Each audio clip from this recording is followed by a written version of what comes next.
পৃথিবীটা যেন এক বিশাল দাবার বোর্ড।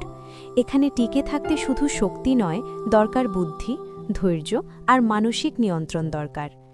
আজ থেকে কেউ আপনাকে অবহেলা বা ছোট করতে পারবে না যদি আপনি এই ৩টি গোপন কৌশল আয়ত্ত করেন। ১. অপমানের জবাব একটি মুচকি হাসি, দ্য পাওয়ার অফ স্মাইল। কেউ যখন আপনাকে অপমান করে স্বাভাবিকভাবেই রাগ আসে, কিন্তু সেখানেই খেলাটা ঘুরিয়ে দিতে হবে। কৌশল: অপমান শুনেও শান্ত থাকুন, তার চোখের দিকে তাকিয়ে শুধু একটি মুচকি হাসি দিন। কেন কাজ করে? আপনার অপ্রত্যাশিত শান্ত আচরণ তার আত্মবিশ্বাস নড়বড়ে করে দেবে। সে বুঝতে পারবে না কেন আপনি রেগে গেলেন না। আপনার নীরব হাসিই হবে সবচেয়ে শক্তিশালী জবাব।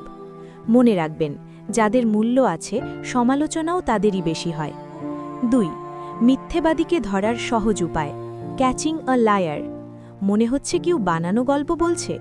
কৌশল: তাকে একই ঘটনা আবার বিস্তারিতভাবে বলতে বলুন।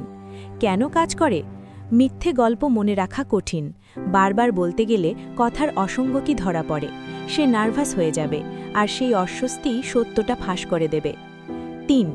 রাগী মানুষকে শান্ত করার গোপন চাবিকাঠি, দ্য ম্যাজিক অফ নেম। কারো রাগ চরমে, পরিস্থিতি নিয়ন্ত্রণের এক অসাধারণ উপায় আছে। কৌশল: কথা বলার সময় তার নাম ব্যবহার করুন। যেমন, করিম ভাই, একটু শান্ত হন।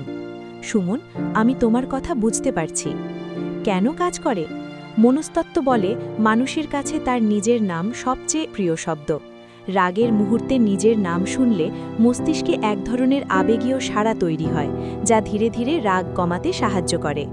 শেষ কথা, শক্তি কখনো পেশিতে নয়, শক্তি থাকে নিয়ন্ত্রণে।